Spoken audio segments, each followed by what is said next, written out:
नमस्कार, मेरा नाम धर्मेंद्र और स्वागत है आपका स्टार सवेरा में। आज स्टार सवेरा की टीम जो है सेक्टर 24 रोहिणी के सेक्टर 24 में पहुंची है।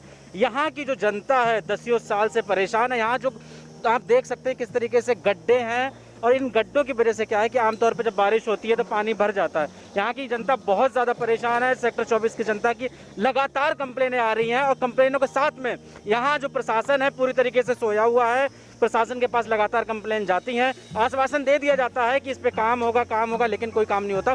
ये 24 जो सेक्टर है बहुत ही पोर्च इलाका है, लेकिन दिल्ली सरकार लगातार दावे करती जाती है कि हम काम कर रहे हैं, दिल्ली को बहुत विकसित कर दिया है, लेकिन हकीकत में ऐसा नहीं है। यहाँ की हम जनता से बात करेंगे कि वो कितना परेशान है और उन्होंने किस तरीके से कंप्लेन दी है और किस तरीके से उन्हें दिलासे दिए जा रहे हैं। जब आप सेक्टर 24 की तरफ एंट्री करते ही आपको ऐसा नज़ारा मिलेगा कि यहाँ गड्ढे, अगर रात को अंधेरे के समय पर एक्सीडेंट होने के पूरे चांसेस रहते हैं। कई सारे घटनाएं भी हो चुकी हैं और आप देखेंगे कि आगे चल के, मतलब ये स्टार्टिंग का फेस है, मैं स्टार्टिंग दिखा रहा हूँ और आगे भी दिखाएंगे हम आपको कि कितने गड्ढे हैं, किस तरीके से प्रशासन की लापरवाही साफ नजर आती है। यहाँ पे कौन जवाब देगा इसका, चल के बात करते हैं लोगों से।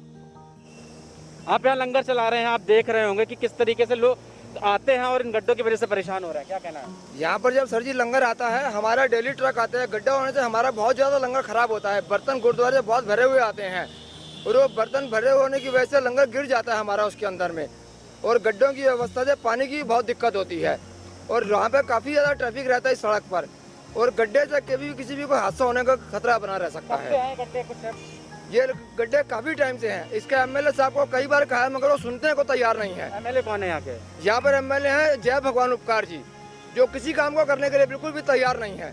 उनको पानी की व्यवस्था को बोलते वे नहीं करवाते, गड्ढा भरवाने कहते वो नहीं करवाते, अगर लाइट की व्यवस्था कहते वो नहीं करवाते, लंगर यहाँ पर बनता है पानी की व्यवस्था वो नहीं करवा पा रहे, वो कुछ नहीं करवा पाते। यहाँ पर पूरी तरीके से लापरवाही नजर आ रही है। पूरी तरह से वो लापरवाही कर रहे हैं। और हमारा जो लंगर है गुरुद्वारा बंगला साहिब से और नानक पाव गुरुद्वारे से आता है, जो रोज 8 से 10 हज़ार आदमी यहाँ पर खाना लेकर जाते हैं, जो उनके खाने से सरकारी से बहुत ज़्यादा अच्छा खाना है। गुरुद्वारे का लंगर सबको मालूम है कैसा होता है और भरपूर पब्लिक आती है हमारे पास। दिल्ली सरकार से क्या कहना चाहेंगे? दिल्ली सरकार जो भी व्यवस्था कर रही है अपने हिसाब से सही कर रही है, मगर कुल मिलाकर के गरीबों का कुछ नहीं कोई सोच रहा।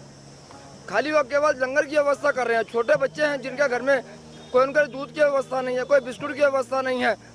जितने आदमी बीमार कर रहे हैं, अगर यहाँ पर हम चाहते हैं हमारे को थोड़ी को व्यवस्था करवा दिया, हमारा डिस्टेंस मेंटेन हो जाए या किसी प्रकार की सुविधा हो, तो हमें कोई सुविधा देने को तैयार नहीं है कोई भी। हर सब ने बोल दिया। तो अगर एमएलए साहब इस वीडियो को देख रहे हैं, आप तो सुनिए कि आपकी जनता जो है किस तरीके से परेशान है, किन समस्याओं को समाधान कर रही है। ये यहाँ से एंट्री हो गई और आप देखेंगे कि जाते समय जो आउटिंग भी है वहाँ पे भी यही हाल है। पूरी तरीके से गड्ढे हैं, लोग परेशान, बुरे हाल।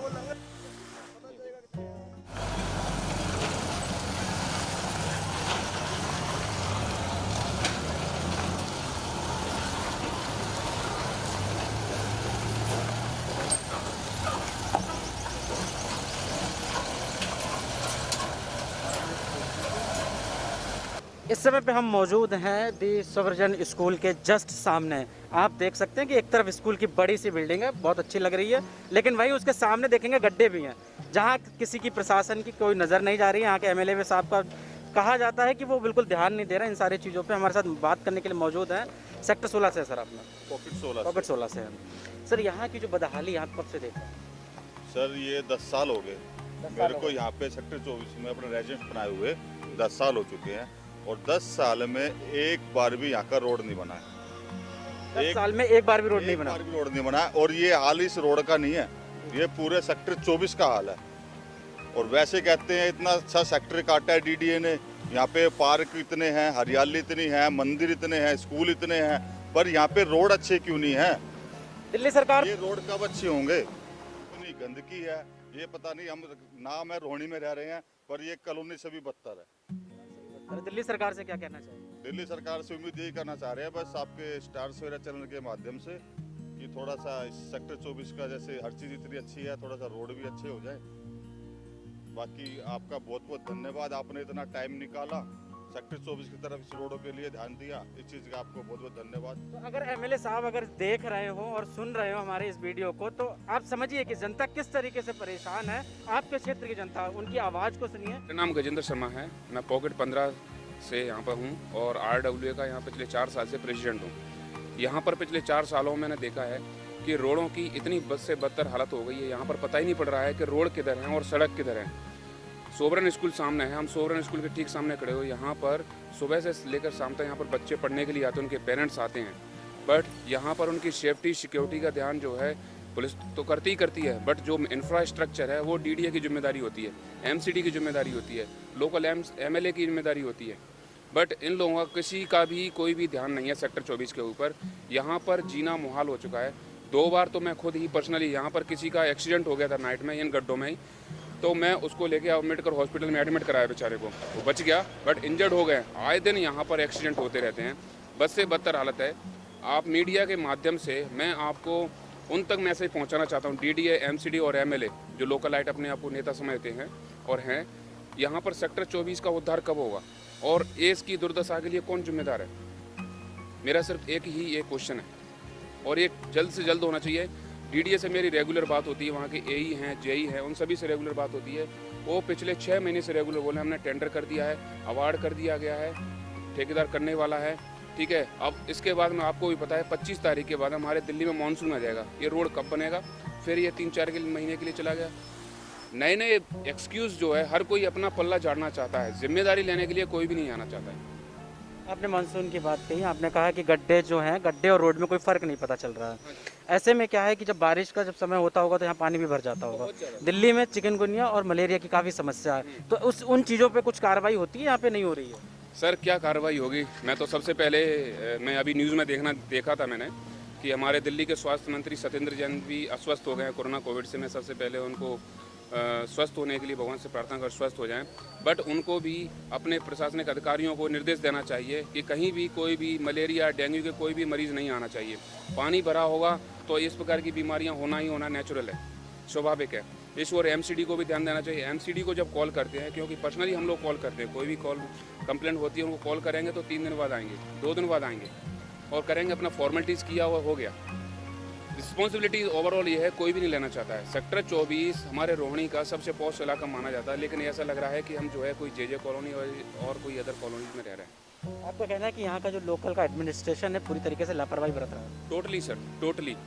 और मैं ही नहीं कह रहा हूँ, ये पॉकेट के हर एक रेजिडेंट्स बोल रहा है, हर एक एसोसिएशन का मेंबर्स बोल रहा है, चाहे वो प्रेसिडेंट हो, चेयरमैन हो, कोई भी हो, हर एक सभी तरह से त्रस्त हैं। बुजुर्ग आप ये देखिए, बुजुर्ग निकल सकते हैं यहाँ से, किसी तरह से उनका पैर फिसल गया हो तो बेचारे उनका हाल खराब हो जाएगा। एमएलए साहब से आपका क्या कहना है, दिल्ली सरकार से क्या कहना है? एमएलए साहब को मैं कई बार फ़ोन कर चुका हूँ, जय भगवान उपकार जी, मैसेज भी किया हुआ है, चाहे वो सैनिटाइजर के रिगार्डिंग हो, ठीक है, या कुछ और भी कोई इश्यूज़ हों। वो पहले तो फ़ोन भी, हमारे जो मैसेजेस होते हैं उनको रिसीव नहीं करते हैं, रिसीव अगर हो भी गया, जैसे भी जो भी कोई एक्शन नहीं होते हैं, फ़ोन पिक नहीं करते हैं। सबसे बड़ा दुर्भाग्य यही है कि वो फ़ोन पिक नहीं करते। एक बार जनप्रतिनिधि अगर चिन जाता है तो उसके लिए भेदभाव नहीं करना चाहिए। उसके लिए जनता जनार्दन होती है, चाहे मैं वहाँ से जीता या यहाँ से आ रहा, कहीं से भी कुछ भी हो, उसके लिए जनता जनार्दन होती है। उनका पूरा ख्याल रखना, लोकलाइट जो एडमिनिस्ट्रेट है, एमएलए हैं, वो सर्वोपरि होता है। आपके माध्यम से कोई रिटन कंप्लेंट वगैरह कुछ दर्ज कराई? एमसीडी को हम हर बार देते हैं, डीडीओ को दिया हुआ है, बहुत सारे कुछ दस्तावेज हैं, आप जब चाहें आप मेरे से ले सकते हैं, हम रेगुलर देते रहे हैं। एमसीडी का क्या रिप्लाई आता है सर? किसके लिए? एमसीडी का, जब आपने कंप्लेंट दर्ज कराई तो? एमसीडी को मैंने कंप्लेंट कराया था ये पॉकेट के रिगार्डिंग, पॉकेट्स में हमारे जो पार्क होते हैं उसके रिगार्डिंग। उनका कहना एक ही है कि हमारे पास फंड्स ही नहीं है। उनके पास अगर फंड्स नहीं होगा तो कौन कराएगा? एमसीडी का हमेशा फंड्स का रोना हो, वो बेचारे उनको सैलरी तक नहीं मिल रही, जो एम्प्लॉय जो काम कर रहे हैं उनको सैलरी नहीं मिलती है। बोले सर हम आपका काम करें या आपने सैलरी? यहाँ पे अभी जो हम देख रहे हैं कि मानसून अभी आया नहीं है, तब ऐसे आलम है, मानसून जब आ जाएगा तो क्या होगा? सर आपके सामने प्रत्यक्ष है, आपके कैमरामैन से उनसे कहूँगा कि आप एक खुद देखिए, इनकी गाड़ियों का देखिए, ये किस तरह से रेंगते जा रही हैं, इनकी पोजीशन देखिए। और जब बरसात हो गई, मानसून आ गया है यहाँ पर, तो ये पानी इतना भर जाता है कि पैदल निकलना मुश्किल है, गाड़ियों तो दूर की बात है। आए दिन गाड़ियों के आपके सस्पेंशन खराब होंगे, आए दिन दुर्घटना होती रहती है, उसके लिए जिम्मेदारी कौन लेगा? डीडीए को इसके लिए स्ट्रिक्ट एक्शन लेना चाहिए।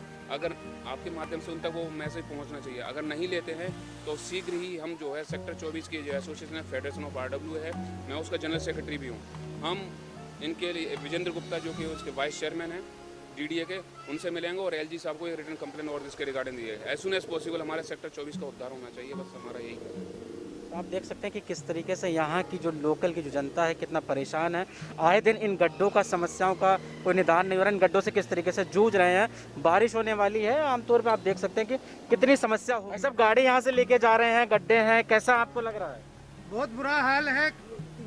सड़कें 24 की ऐसी है, ये पूरे रोहिणी में नहीं होंगी इतनी बुरी सड़कें। और कोई साथ में बीमार बुजुर्ग बच्चा जाए तो गाड़ी में भी डर लगता है, गाड़ी चलाने में भी डर लगता है। कब से निकलते हैं? 10 आप इधर ही रहते हैं? हाँ, मैं यही पास पॉकेट 15 में रहता हूँ। मेरे को 5 साल हो गए सेक्टर 24 में रहते हुए।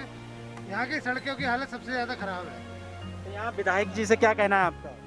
यहाँ की सड़कों की जल्द से जल्द मरम्मत कराई जाए और ये सड़कें स्मूथ बनाई जाए।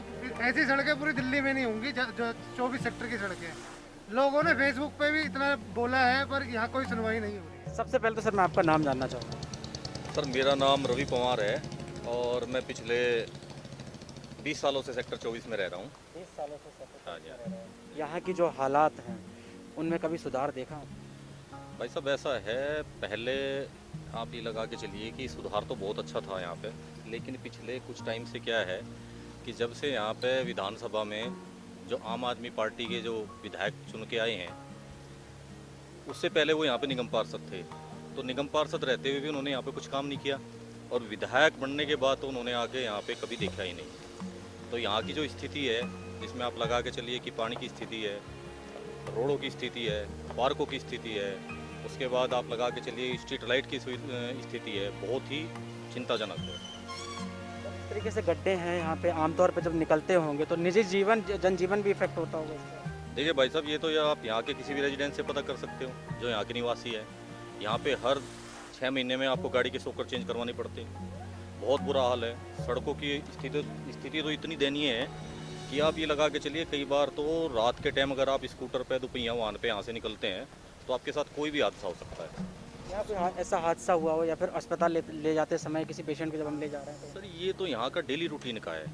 ये डेली रूटीन बन चुका है यहाँ पर। इनका है यहाँ पे, आप लगा के चलिए कि जैसे इस रोड को आप देख रहे हो, इस पे अभी ये जो चौक है, चौक के ऊपर पीछे जल विभाग ने यहाँ पे कुछ कार्य किया था और उसने यहाँ पे खुला छोड़ दिया था।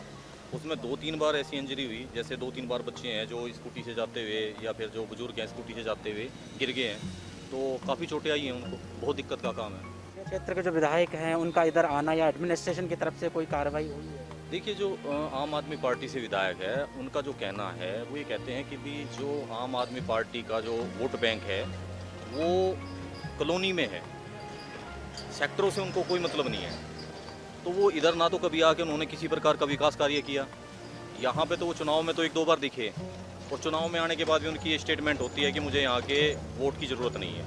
तो जो मेरा वोट है वो स्लम एरिया में है या झुग्गी झोपड़ी में है या कॉलोनी में। तो सबसे बड़ी दिक्कत यही है कि देखो, लोकतंत्र है और लोकतंत्र में जो जनता का फैसला है वही सर्वमान्य है। और इस टाइम यहाँ जनता के फैसले के हिसाब से आम आदमी पार्टी का जो विधायक चुन के आया हुआ है, लेकिन उसने यहाँ पे किसी प्रकार का कोई विकास कार्य नहीं किया। यहाँ की जनता बहुत दुखी है। विधायक जी और दिल्ली सरकार से क्या? देखिए, ऐसा है, जिस प्रकार से माननीय केजरीवाल जी दूसरी बार यहाँ मुख्यमंत्री बनकर दिल्ली में चुने गए हैं और उन्हीं के अधिकार क्षेत्र में ये एरिया आता है और यहाँ पे विधायक भी आम आदमी पार्टी के हैं, तो उनसे यही है कि जिस प्रकार उन्होंने इतने बड़े बड़े वादे किए चुनाव से पहले कि हम इतना विकास करेंगे, हम स्कूलों का विकास करेंगे, सड़क का, पानी का विकास करेंगे, तो उनको अपनी कथनी और करनी में के ऊपर सोचना चाहिए। उनको सोचना चाहिए कि अब क्षेत्र की जनता बहुत दुखी है, बहुत परेशान है, तो उनके लिए कुछ ना कुछ करना चाहिए। जिस प्रकार यहाँ की रोड है, जिस प्रकार यहाँ के पार्क हैं, जिस प्रकार की यहाँ की सिक्योरिटी की प्रॉब्लम है, तो उसके ऊपर उनको कुछ ना कुछ कार्य करना चाहिए। मेरी यही प्रार्थना है उनसे। बहुत शुक्रिया सर हमसे बात करने के लिए। तो आपने सुना और देखा भी कि यहाँ की जो सेक्टर 24 की जो हालात हैं कितने बुरे हैं, किस तरीके से गड्ढों से लोग जूझ रहे हैं। तो अब ज़रूरत यह है कि प्रशासन को इस तरफ ध्यान देना होगा, प्रशासन को आके इन समस्याओं पे सुनना भी होगा। देखते हैं कि किस तरीके से प्रशासन इस पर कार्रवाई करता है।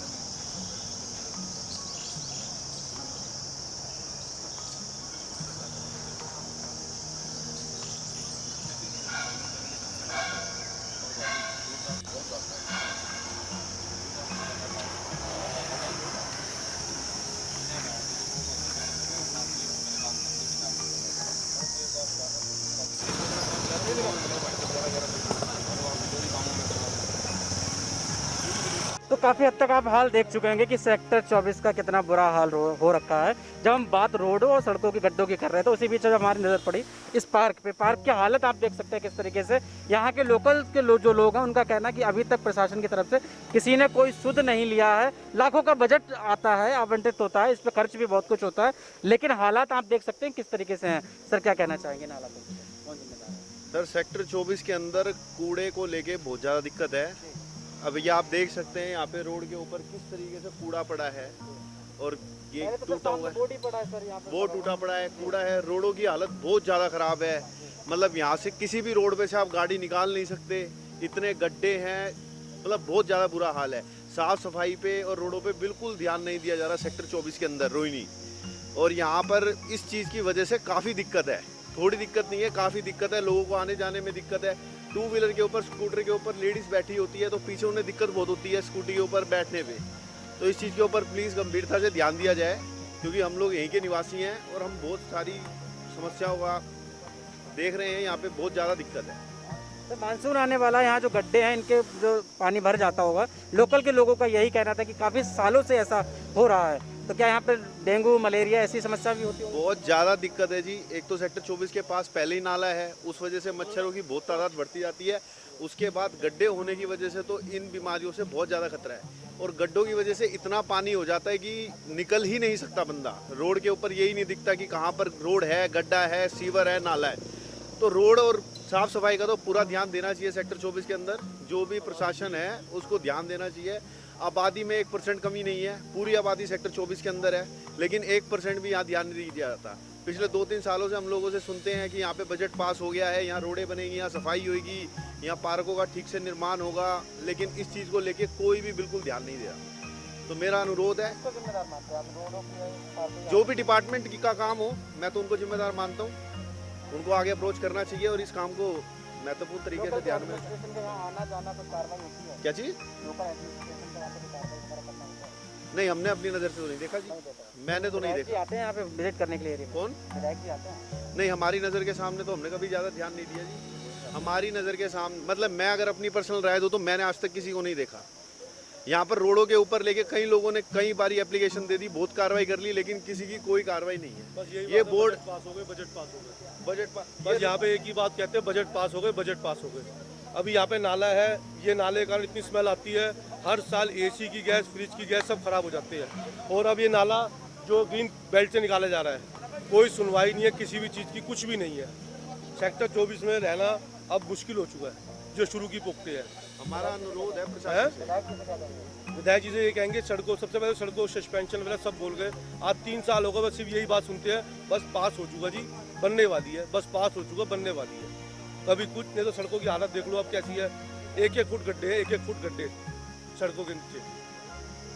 बहुत ज़्यादा रिस्क है गाड़ियों का, टू व्हीलर का, हर चीज़ का बहुत ज़्यादा रिस्क है। अगर एक बारी बारिश हो जाती है तो यहाँ रोड ही नहीं पता चलती कि रोड कहाँ पर है और पानी कहाँ भरा हुआ है, कहाँ नहीं है। कोई और नाले के चक्कर में इन्होंने लाइट काट दी है, जिससे रात को इतना डर लगता है, कोई अकेले आ नहीं सकता। इस ग्रीन बेल्ट की पूरी लाइट बंद कर दी है, जिसके कारण डर लगता है, रात को आदमी निकल नहीं सकता। अब यही हालात देख लो जी बोर्ड के, मेरे ख्याल से 7-8 दिन से तो हम देख रहे हैं, कोई इसको ठीक करने वाला नहीं है, कोई कुछ करने वाला नहीं है। उसके बाद ये ऐसे ही पड़ा है और फिर प्रशासन कुछ नहीं करता। ये ऐसे ही चोरी हो जाएगा, बस चले जाएगा, ऐसे ही चोरी होगा, ऐसे चला जाएगा। ये आप दिखाओ, उधर दिखाओ जी, ये देखो जी कूड़ा कितना है। और ऐसा कूड़ा सिर्फ यहीं पे नहीं है, पूरे सेक्टर 24 में। ग्रीन बेल्ट में आप निकल नहीं सकते, ऐसी बदबू आती है कूड़े का। कहीं चले जाओ, हर पॉकेट पे गंदगी है, हर जगह कूड़ा है, कचरा है, गंदगी है, जो पड़ा है वो पड़ा है। हम नहीं देखते कि, हमें नहीं दिखता कि बिल्कुल भी यहाँ पर किसी भी प्रकार की साफ सफाई कुछ है। हमारा ये अनुरोध है कि सेक्टर 24 में सबसे पहले रोडों का साफ सफाई का बहुत ध्यान और नाले बनवाए जाए बाकायदा, बारिश का जो पानी जो उसमें निकल जाए। अब बारिश आएगी, मानसून आएगा, बारिश का पानी उसमें निकल जाए। और ग्रीन बेल्ट में तो इतना कूड़ा पड़ा है, पूछो मत, स्मेल आएगी बारिश में निकलते समय। तो देख सकते हैं आप किस तरीके से लोग यहाँ के जो है परेशान हैं, समस्याएं बहुत ज़्यादा है। पब्लिक जो है बहुत आक्रोश है पब्लिक में, बता रहे हैं कि 1-1 फुट गड्ढे हैं यहाँ पे, जिनमें गाड़ियाँ फंस जाती हैं, धंस जाती हैं, और यहाँ पे ना कोई मतलब कोई कार्रवाई लेने को, कोई सुनने को तैयार नहीं है। तो अगर इस वीडियो को एमएलए साहब देख रहे हैं तो यहाँ पे आए और सुने लोगों की समस्या। सर, यहाँ आपको रहते हुए कितना समय हो गया? 2 साल हो गया जी। कल पूरे यहाँ की जो समस्याएं हैं उनको कुछ सुधार हुआ है कभी? नहीं, कुछ भी नहीं हुआ, जैसा ही हम 2 साल पहले आए थे ऐसा ही है। सही है। कोई सुधार नहीं है, बल्कि व्यवस्थाएं बिगड़ी है।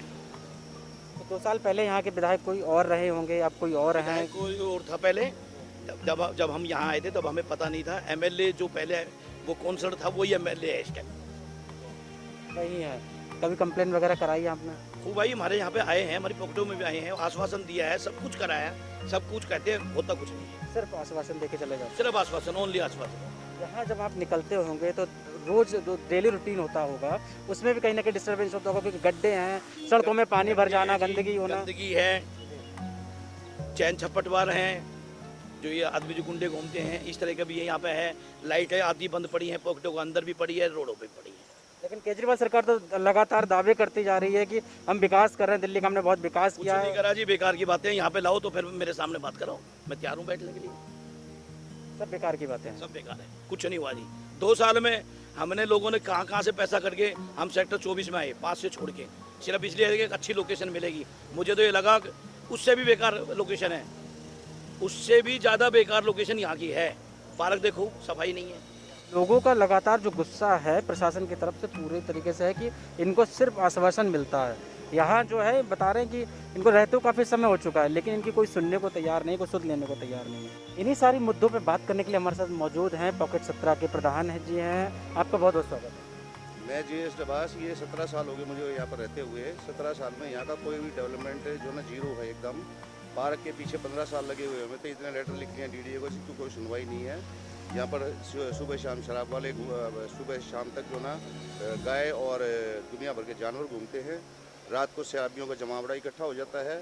सफाई के नाम पे यहाँ कोई भी सुविधा नहीं है। और ऊपर से एक नाला निकालने की हमारी जो ना सेक्टर 24 में एक और प्लानिंग इसकी DD की हो रही है, जिससे हम लोगों को जीना हराम हो जाएगा। स्नैचिंग में नंबर 1 हो चुका है ये। दुनिया भर की लेडीज़ के गोल्ड उतर चुका है यहाँ पर। और जितने भी अनवांटेड पर्सन हैं वो यहाँ पर काफ़ी हमें दिखाई देते हैं। पुलिस की हेल्प मांगते हैं तो वो भी ज़्यादा हमें नहीं मिलती। कंप्लेंट वगैरह दी प्रशासन को? यहाँ पे विधायक जी आते हैं नहीं आते? विधायक जी यहाँ पर शायद आज हमें लगभग 7-8 साल हो गए विधायक जी के यहाँ पर दर्शन नहीं हुए हैं, सिवाय इलेक्शन के। सिर्फ इलेक्शन के समय नज़र आते हैं। इलेक्शन के टाइम नजर आते हैं। क्या कहना है दिल्ली सरकार से आपका? दिल्ली सरकार की तो हमारी ये जल बोर्ड की देखो, एक दिन साफ पानी आता है और एक दिन गंदा पानी आता है। उसी पाइपलाइन में साफ पानी आ रहा है तो उसी में गटर का पानी आ रहा है। गटर का पानी आ रहा है। दिल्ली सरकार तो बहुत दावे कर रही है कि उन्होंने जो जल की जो समस्या है पूरी तरीके से निपटा दी हैं। एक दिन रेगुलर आता है, एक दिन नहीं आता, लेकिन जिस दिन नहीं आता उसी लाइन के अंदर गंदा गटर का पानी आता है। उसी लाइन में गंदा गटर का पानी यदि है और उसी में अगले दिन साफ पानी दिया जा रहा है तो सरकार की कौन सी व्यवस्था है? सेक्टर 24 के जो लोग हैं, जो जनता है, पूरी तरीके से परेशान है। इसी प्रकरण में हम लगातार बात कर रहे हैं और आपको दिखा भी रहे हैं। सर, सेक्टर 24 की जो हालात हैं, कब से आप नोटिस कर रहे हैं कि बहुत बेहाल है? सेक्टर 24 की जो हालात हैं वो तो काफ़ी ख़राब है, काफ़ी टाइम से।